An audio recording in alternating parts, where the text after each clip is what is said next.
Hi everyone, welcome in today's current affair topic. So recent studies show that कि black carbon one of the reason behind for melting of the glacier and also monsoon disruption. आपको पता है कि India का जो monsoon है वो काफी सारे फैक्टर्स पे डिपेंड करते हैं जैसे कि El Nino, लानीना, Indian ocean dipole. लेकिन एक रिसेंट अब स्टडी से पता चला है कि ब्लैक कार्बन जो कि एक सबसे बड़ा रीजन है ग्लेशियर्स के मेल्ट होने का और मॉनसून डिसरप्शन का। तो चलिए इस पूरे न्यूज को समझते हैं और आपके एग्जाम पॉइंट ऑफ व्यू से कितना इंपॉर्टेंट है ये भी देखते हैं। सबसे पहले आपको ये बता दें कि जो स्टडी फाइंड किया है basically Clean Air Fund backed by International Centre for Integrated Mountain Development and they call for urgent there is urgent need for reduce the emission of black carbon. ये ब्लैक कार्बन होता क्या है? देखिए black carbon और आपको जैसे कि पता है carbon dioxide is one type of green house gas. ठीक है, जिसका इमिशन होता है बर्निंग ऑफ फॉसिल फ्यूल। जब हम फॉसिल फ्यूल को बर्न करते हैं there is a emission of carbon dioxide. But what exactly the black carbon? Black carbon is a small solid particle.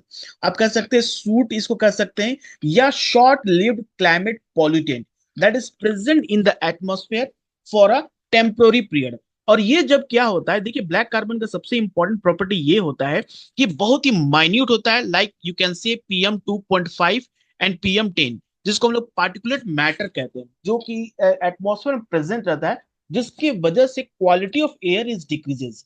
यही पार्टिकुलेट मैटर और ब्लैक कार्बन रिलीज होता है because of incomplete burning of fossil fuel. और जब हम domestic use में ज्यादा से ज्यादा फॉसिल फ्यूल को यूज करते हैं या कोई वुड का जलता है या कोई लकड़ी जलता है, उस केस में जो गैस निकलता है उसके साथ कुछ डस्ट पार्टिकल्स निकलते हैं जिसको हम लोग सूट कहते हैं, और उसी को हम लोग ब्लैक कार्बन कहते हैं। ठीक है, ये ब्लैक कार्बन क्या होता है जब ये डिपॉजिट हो जाता है ग्लेशियर के ऊपर, यानी जब बर्फ के सरफेस पे ये डिपॉजिट हो जाता है, तो आपको पता है कि एल्बिडो एल्बिडो क्या होता है? This is the reflected amount of sunlight. जितना सनलाइट रीच करता है, जितना सनलाइट रिफ्लेक्ट हो जाए, उसको हम लोग एल्बिडो कहते हैं। और सबसे ज्यादा albedo surface of the earth पे स्नो का होता है। ठीक है, ये याद रखना कि स्नो का सबसे ज्यादा एल्बिडो होता है। लेकिन deposition of this black carbon it absorb this sun radiation.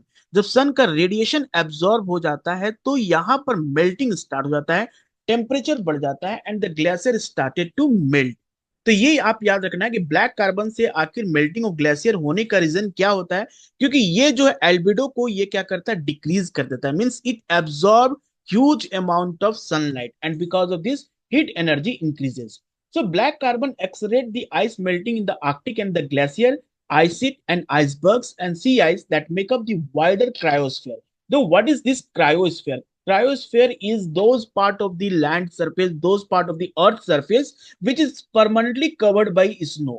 जैसे कि आप पोलर रीजन्स में देखोगे उसे हम लोग क्रायोस्फीयर कहेंगे, क्योंकि वहां पर क्या होता है, फ्रोजन सरफेस होता है, टेम्परेचर बहुत ही जीरो होता है। लेकिन burning of this fossil fuel release this black carbon in the atmosphere and this black carbon is deposited on the surface of the glacier, and because of this temperature of the glacier increases, this cause the melting of the ice. So black carbon emission is also disrupt Asia and West African monsoon precipitation. याद रहे, अगर prelims में question आता है which of the following is the consequences of black carbon, so remember melting of the glacier along with the monsoon precipitation का disruption होना भी एक रीजन है ब्लैक कार्बन का। ठीक है, leading to increase food flooding that adversely affect agriculture lives livelihood and contribute to localise warming and extreme heat. देखो क्या होता है कि जब ग्लेशियर का मेल्टिंग ज्यादा होगा तो ऑब्वियसली जो भी वाटर का सोर्स है ग्लेशियर, जैसे कि हमारे कंट्री में आपको पता है Yamuna river, Bhagirathi river, okay, Indus river, ये सारे रिवर्स का ओरिजिन क्या है, ग्लेशियर्स होते हैं। So amount of water is increases in the river water and because of this reason it cause a flood in different region. वहां पर फ्लड आने के भी चांसेस हो जाते हैं।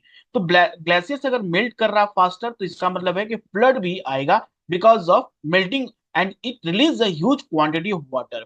सो बेस्ड ऑन डाटा अगर देखा जाए, 2013 का डाटा देखा जाए, तो सॉलिड फ्यूल बर्निंग, जो सॉलिड फ्यूल का बर्निंग है, एंड आल्सो ब्रिक किल्स, जैसे कि जहां पर आप देखते हो ब्रिक बनता है, जिस तरह का चिमनीज कहते हैं ना, जिसको कहते हैं कि जो छोटा मोटा जहां पर आप देखते हो कि ईट ईट बनता है उस जगह को, ये दोनों solid fuel burning and brick kilns are responsible for 45% to 66% of the anthropogenic black carbon. जो बिकॉज ऑफ ह्यूमन एक्टिविटी जो ब्लैक कार्बन रिलीज हो रहा है, उसमें सबसे ज्यादा जो कंट्रीब्यूट करता है वो है solid fuel burning plus brick kilns, okay, जो कि 66% तक रिस्पॉन्सिबल है। And also there is a deposition of Hindu Kush Himalaya region. 6% ऑफ जो ब्लैक कार्बन का रिलीज होता है एंथ्रोपोजेनिक एक्टिविटी में, वो solid fuel burning plus brick kilns है। Deposition of this black carbon Hindu Kush Himalaya. अब हिंदू कुश हिमालय आपको पता है, यहाँ पर आपको बता दे पमीर नोट है, पमीर नोट से यहाँ पर हिंदू कुश हिमालय जाता है। यहाँ पर आपको देखोगे काराकोरम, लद्दाख, जास्कर, ग्रेट हिमालय, ये सारे हैं। तो अगर देखा जाए हिंदू कुश हिमालय जो रीजन है, that distributed on in total number of 8 countries. कौन कौन से? अफगानिस्तान हो गया, Bangladesh, Bhutan, China, India, Myanmar and Pakistan. इन सारे कंट्री में ब्लैक कार्बन के डिपोजिशन से जो जो इस जगह पे ग्लेशियर थे, वहां पर डिपोजिशन से क्या हो रहा है कि वाटर लेवल इंक्रीज कर रहा है। ठीक है, वहां पर quantity of water is increases because of burning, because of deposition of this black carbon. So according to the report, cooking, heating and lighting are responsible for most of the South Asia black carbon emission. Along with this, ये सारे source आपके exam के लिए काफी important है। आपसे पूछा जा सकता है which of the following is the most important source for release of black carbon in the atmosphere. तो इसमें आ जाएगा कुकिंग, हो जाएगा हीटिंग एंड लाइटनिंग, आ जाएगा are responsible most of the South Asian black carbon emission. Rice mills, brick making and sugar industry are also significant emitters.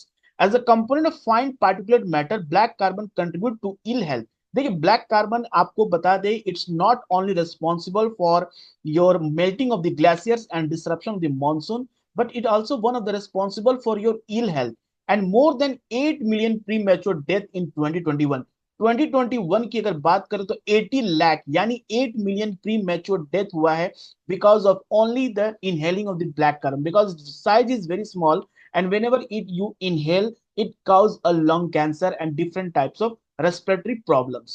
तो black carbon काफी dangerous है, इसीलिए इस पे बोला गया है कि इसको जितना जल्दी हो सके इस पे हम लोग कंट्रोल करें। It is also a driver of economic cost. Obviously economic cost होगा क्योंकि ये मॉनसून को डिस्ट्रप्शन करता है, तो obviously it will affect agriculture.